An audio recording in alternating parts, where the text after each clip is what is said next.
Waalaikumsalam warahmatullahi wabarakatuh. Ya jamaah rahimakumullah. Bagian berikutnya setelah kita membahas dari azan, okay? Tentang keutamaan azan. Sekarang kita masuk pada keutamaan sholat 5 waktu. Sholat 5 waktu itu bahasa lainnya al-maktubah. Al-maktubah, sesuatu yang telah ditetapkan untuk umatnya Nabi Muhammad sallallahu alaihi wasallam. Tidak ada satu syariat dari zamannya Nabi Adam alaihissalam sampai zamannya Nabi Muhammad sallallahu alaihi wasallam yang sifat perintahnya itu langsung diturunkan melalui pertemuan antara Allah dengan Rasulnya. Seperti Nabi Muhammad diperintahkan tentang sholat 5 waktu. Benar, sholat 5 waktu itu ada di dalam Al-Quran perintahnya. Tetapi bagaimana itu diturunkan, itu dalam sejarah 1 tahun sebelum hijrah Rasulullah dalam ceritanya Isra Mi'raj langsung di Sidratul Muntaha, ujung batas akhir dari langit, dan itu langsung di bawahnya Arsy. Rasulullah diperintahkan salat 5 waktu. Maka di dalam Al-Quran Allah menyampaikan innas salata, sungguhnya salat itu yang 5 waktu, kanat 'alal mu'minina kitaban mawquta, atas orang-orang yang beriman adalah kitab yang sudah ditentukan, mawquta, dan dia ada di dalam waktu-waktu yang juga sudah ditentukan. Jadi ini kalau sudah ada kitab mawquta sebenarnya tidak bisa ditawar. Tidak bisa ditawar. Maka dari sini akhirnya kita itu bisa faham di antara tugas manusia yang pertama itu adalah menghamba kepada Allah. Menghamba dalam artian yang khusus. Menghamba dalam artian yang khusus. Melakukan ritual-ritual yang memang Allah perintahkan kita melakukannya. Ini yang diminta. Betul kita itu kerja ibadah, mengurus istri ibadah, mendidik anak ibadah, kan ya? Bahkan melihat wajah istri itu ibadah. Dapat pahala Pak, lihat wajah istri, baik ketika dia lagi marah atau dia lagi senyum. Itu pahala. Jarang kita sadari yang gitu. Itu pahala. Tetapi di sana ada sesuatu, kalau kita tidak melakukannya, maka semuanya tidak dihitung oleh Allah. Apa itu Ustaz? Salat. Kita memauquta sesuatu yang telah dituliskan, ditetapkan untuk umatnya Nabi Muhammad ini dalam waktu-waktu yang telah ditentukan. Maka Rasulullah sallallahu alaihi wasallam menyampaikan 5 salawatin, 5 salat, 5 waktu salat katabahunna Allah 'alal ibad. Allah telah wajibkan atas hamba-hambanya. Faman jaa bihinna, maka siapa yang melakukannya, walam yudayyi' minhunna syai'a, tidak ada yang dia hilangkan apapun daripada 5 waktu tersebut, istighfafan bihaqqihinna, tidak ada yang dia hilangkan karena merasa atau meremehkan atas 5 waktu tersebut, kana lahu indallahi ahdun, maka Allah Subhanahu wa taala memberikan satu jaminan. Apa jaminan itu? Dia akan dimasukkan ke dalam surga. Bahkan ketika sering kami itu mengisi, yang banyak audien itu minta adalah masalah keutamaan. Tat, kalau ini nanti pahalanya berapa Tat? Tat, kalau nanti kita ngaji itu kira-kira berapa pahalanya? Model-model kayak gini memang manusia paling banyak. Saya baca di dalam apa istilahnya, kearifan Jawa. Di dalam kearifan Jawa itu ada manusia yang selalu dikatakan watu. watu. Itu manusia tingkat terakhir. Nomor 4 itu manusia. Manusia macam apa itu Ustaz? Manusia yang hatinya tidak sampai untuk meyakini adanya Allah Subhanahu wa ta'ala, sehingga dia butuh batu untuk dipajang, yang dengan batu itu dia mengagungkan Allah Subhanahu wa ta'ala, Tuhan. Itu ada model manusia kayak gitu, dan ternyata itu manusia yang paling banyak. Maka kita itu ketika pertama kali ngajak orang ikut ngaji, model-model yang pertama itu ya nuhun sewu, memang butuh support, butuh akomodasi yang tidak sedikit jamaah. Dan kalau model kita kosongan kayak gini, ini tingkat sudah para wali. Tapi model orang-orang pertama itu kadang harus ya, ayo ngaji, nanti utangmu saya lunasi. Itu suka ngaji, ayo ngaji, kan gitu. Nanti misalnya duda keren ya, duren, nanti carikan kamu istri gitu. Yang model-model kayak gitu di zaman Rasulullah juga ada. Di zaman Rasulullah juga ada. Itu saya baca di kisah tentang ada seorang namanya Buraidah. Buraidah ini ditanya sama Rasulullah, ala tatazawwaj? Buraidah, ngaji. Nanti kalau ngaji kamu dapat aku nikahkan. Apa kamu gak mau nikah gitu? Apa kamu gak mau nikah? Aduh Rasul, saya gak mau nikah. Tidak ada sesuatu untuk bayar atau nanti mencukupi kebutuhan keluarga. Aku tak bujang lain. Apa tidak mau nikah? Ditanya lagi 2 kali. Jawaban sama. Sampai akhirnya ditanya 3 kali. Buraidah tetap jawab yang sama. Tapi Buraidah pergi pulang mikir. Ini Rasulullah nanya itu kok nanya ya, kok nggak merintah gitu loh. Maunya itu diperintah langsung, diomehi, nikah, wah gitu. Maunya gitu, model-model santri kayak gitu kan ada yang nggak peka-peka itu. Jadi Rasulullah itu cuman menawarkan, apa ya nggak mau nikah. Itu lembutnya Rasulullah itu. Jadi nggak langsung main komando, nikah, udah usiamu udah bentar lagi mati loh, kok nggak mau nikah. Nggak kayak gitu Rasulullah itu. Jadi ditawarkan. Tapi akhirnya Buraidah ini pulang kepikiran, Rasulullah nanti kalau kira-kira marah apa enggak ya? Wong 3 kali sudah nanya, ya aku jawabnya sama. Akhirnya balik lagi, ketemu lagi sama Rasulullah, dikiranya dia akan dimarahi gitu, diomehi. Tapi ternyata pertanyaan masih sama. Apa nggak pengen nikah tuh Buraidah itu? Ya wes lah Rasulullah, aku ya semanut lah. Ya Buraidah ini diperintahkan, udah kamu sekarang pergi ke Bani Sulaim, ada namanya Bani Sulaim. Kamu pergi ke sana, nanti bilang sama kepala lurah di sana, tolong nikahkan saya sama salah satu putri dari kelurahan, salah satu putri dari anak-anak mereka. Sampai di sana, bilang sama Pak Lurahnya, akhirnya dia dibawa kepada suatu keluarga. Nah, Buraidah ini sepede, karena bawa ACC dari Rasulullah. Dia bilang, saya kesini ini diutus oleh Rasulullah untuk menikahi salah satu putri panjenengan. Yang nyambut bilang, marhaban bi Rasulillah. Kalau sudah urusannya Rasulullah, ismanut tok isamaina wa ta'na. Padahal Buraidah ini termasuk orang yang paling gak laku semadinah.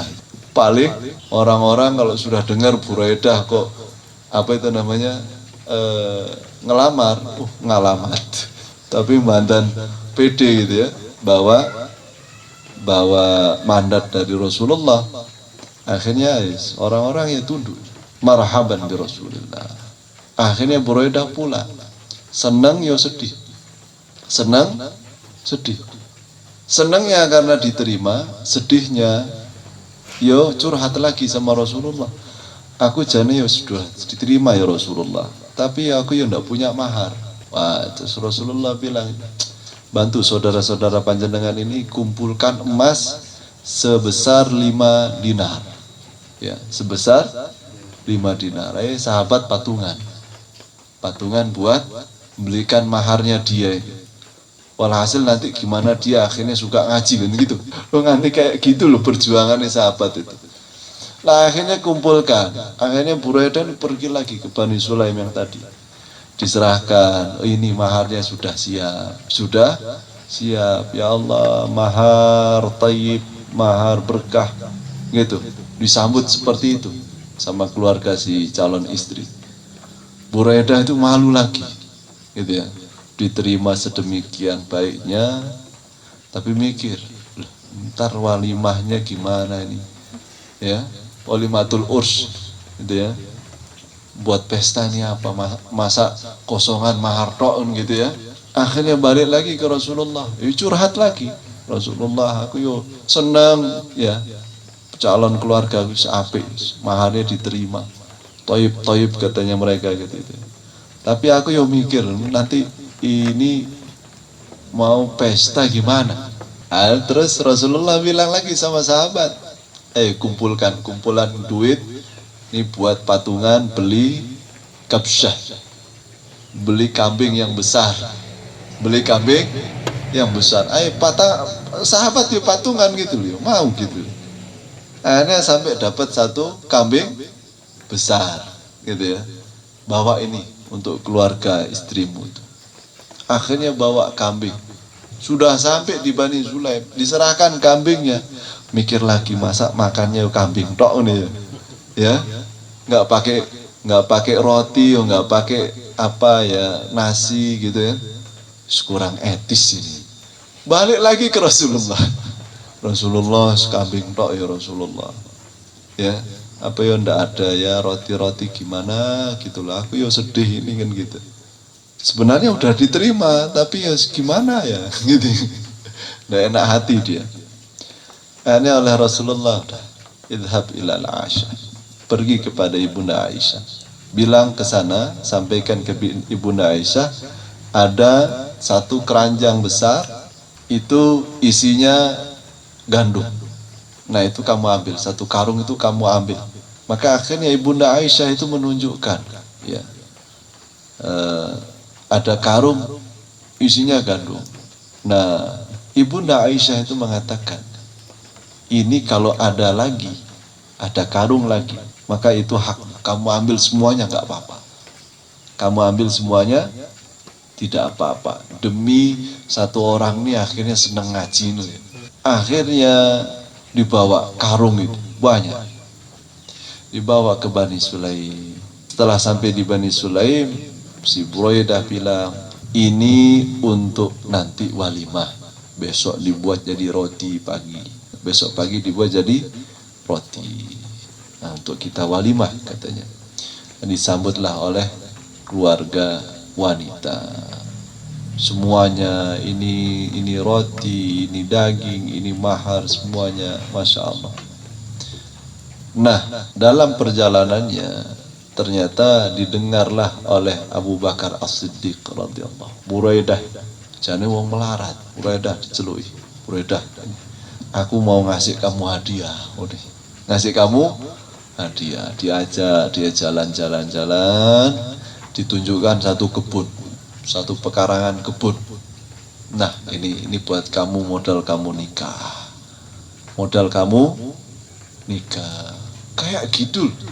Supportingnya mereka itu untuk akhirnya mengerti agama, menjalankan bagian-bagian dari keislaman ini besar, sehingga orang saat itu Islam itu betah, menjadi Islam yang sejati itu betah karena supporternya banyak. Nah kita ini hari ini supporter itu justru jauh. Maka ini yang akhirnya kita usahakan di tempat ini, di majelis ini, bagaimana akhirnya kita menyambung rasa kita berkumpul dalam satu visi, satu misi yang sama. Jadi yang paling saya harapkan akhirnya terbentuknya keluarga. Walaupun kadang disalahartikan. Kalau di pengajian atau di majelisnya anak muda, itu ya, setiap ada santri yang junior lo habis dipalaki jadi target utangan. Oh ya, melas ini tuh demi kejayaan Islam lagi. Wah, pakai dalil lagi. Astagfirullahaladzim. Baik jamaah rahimakumullah. Jadi ayyadkhulahul jannah, ketika seseorang bisa melakukan salat 5 waktunya dan dia benar-benar menjaganya, Allah membuat satu jaminan. Apa tadi jaminannya? Surga. Itu bahasa lain dari ridha Allah Subhanahu ta'ala. Untuk sampai ke sana, sedikit tadi hikmah bagaimana akhirnya kita memberikan satu support, suatu yang bisa membantu baik, terutama pada istri, pada anak. Bagaimana mereka bisa sholat itu penting sekali dan memang harus disabari. Wa man lam ya'ti bihinna, karena Rasulullah menyampaikan kalau ada seseorang tidak melakukannya, tidak sholat 5 waktu, falaysa lahu indallahi ahdun, maka tidak ada jaminan di sisi Allah. Tidak ada jaminan. Artinya apa? Insya azabah. Jika Allah berkehendak, dia akan diazab. Jika Allah berkehendak, adkhalahul jannah, dia akan dimasukkan ke dalam surga. Nah, ini 50-50. Ngeri-ngeri sedap. Banyak ngerinya ketimbang sedapnya, Pak. Ya. Maka bentuk taubat yang murni, bentuk taubat nasuha. Bagaimana akhirnya, saya malu mau bilang di sisa-sisa waktu. Walhasil semenjak hari ini terus diazamkan bagaimana menjaga sholatnya. Tidak hanya waktunya, kuantitasnya, tapi kualitasnya. Mudah-mudahan dari hari ke hari bertambah khusyuk. Bertambah khusyuk. Penting. Bertambah khusyuk itu penting. Menjaga kualitas itu penting sekali. Imam Ibnu Athaillah itu termasuk para aulia yang luar biasa. Beliau itu pengikut Tariqah Syadziliyah, punya buku namanya Al-Hikam, Ibnu Athaillah. Itu suatu hari itu pernah merasakan hatinya itu nggak enak gitu loh. Apa bahasa Jawanya itu apa? Ya, gundah, ada orang kepenak ya, ada yang meresahkan. Jadi dia resah. Aduh, ada apa ya gitu ya. Nah, terus setelah dipikir muhasabah diri, jadi aku melakukan kesalahan apa. Nah, suatu hari dia lihat kambingnya itu ternyata setiap hari selalu pergi ke rumputnya tetangga. Kambingnya ke rumput tetangga, nggak izin kambingnya makan rumput tetangganya. Oh, kamu yang bikin ibadah saya ini kurang khusyuk. Akhirnya dia pergi ke tetangganya, terus dia sampaikan, nun sewu bapak, kambing saya lah, yes, kurang ajar banget. Dan sepripun sih Pak Kiai itu. Nah, dia pergi ke rumputnya panjenengan, terus dia makan di sana. Yos, wis biasa wae, biasa tok. Namanya kambing lah, biasalah Pak gitu. Nah, tapi saya mohon diikhlaskan. Gitu. Sampai akhirnya itu diikhlaskan, baru kembali lagi hatinya. Nah, gitu loh. Jadi hati kita itu punya pengaruh dengan apa yang kita lakukan sehari-hari. Pengaruhnya sangat kuat sekali. Bahkan terhadap kekhusyuan ibadah kita. Banyak orang yang mengeluhkan, aku nggak bisa khusyuk. Tuh, coba introspeksi diri. Mata, telinga, dari apa yang kita dengar, apa yang kita lihat. Dan hari ini Masya Allah menjaga mata, menjaga telinga, menjaga prasangka terutama kepada saudara, pada sahabat, ternyata luar biasa. Maka kalau itu bisa kita jaga, sebenarnya akan equivalent, dia akan berbanding lurus dengan kualitas kekhusyuan kita di dalam ibadah. Kadang yang kalau kita pikir-pikir kayak gini, wah, kalau kayak gitu, wah, rasa-rasanya paling tepat ya tinggal di gua aja tadi. Maka benarlah Rasulullah Sallallahu Alaihi Wasallam, di akhir zaman umatku itu tidak ada yang bisa khusyuk secara sempurna. Faminhum, di antara mereka yajidu nisfaha, ada yang bisa khusyuk setengah sholat, perempat, sepertiga, seperdelapan dan seterusnya. Bahkan ada yang tidak khusyuk sama sekali. Pokoknya hakul murur, ya, Allahu Akbar sampai salam itu imajinasinya terbang kemana tidak jelas. Jamaah yang dirahmati oleh Allah Subhanahu wa Ta'ala, ini satu hadis dan ada satu hadis saya tambah sedikit cepat. Rasulullah Sallallahu Alaihi Wasallam menyampaikan bahwa permisalan sholat 5 waktu itu seperti nahrin adbin ghamrin. Ini sungai Serayu nggak masuk, seperti sungai, dia jernih, ya jernih, kemudian tidak mengandung suatu kotoran apapun, gitu ya. Ini mungkin sungai tahun-tahun 60-an, ya Pak, ya Mbak. Sungai masih bening, tidak ada plastiknya, nggak ada macam-macamnya itu. Ya, sungai yang seperti itu. Jadi Rasulullah mengibaratkan kalau ada sungai seperti itu, sementara panjenengan punya rumah itu persis di depannya, bibabi ahadikum. Jadi sungai, nah rumah kita itu persis ada di depan sungai itu. Dan kita mandi di situ 5 kali dalam sehari. Mbah dulu mandi di sungai berapa kali sehari, Mbah? Kalau sempat, ya berapa kali itu? 2 kali, Mbah. 2 kali ya. Pernah sampai 5 kali menangi. Sampai situasi panas ya. Ini kalau tiap hari fi kulli yaumin 5 marrat. Jadi dia pergi ke sungainya 5 kali. Ya, padahal kan jarak sudah coba tinggal buka baju plung gitu loh. Kan nggak perlu turun-turun sampai Sungai Serayu sana.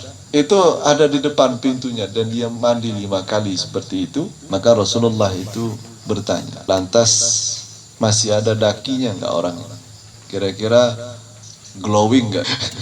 Ya, apa masih menyisakan satu kotoran tidak di tubuhnya? Mestinya tidak. Maka sahabat mengatakanlah, pastinya orang itu paling bersih ya Rasulullah. Maka Rasulullah menyampaikan, salat 5 waktu itu menghapuskan dosa-dosa sebagaimana air menghilangkan daki seseorang, menghilangkan kotoran. Jadi selama seseorang itu masih menjaga salat 5 waktu, maka setiap dosa antara satu salat dengan salat yang lain itu akan dihapuskan oleh Allah Subhanahu wa Ta'ala.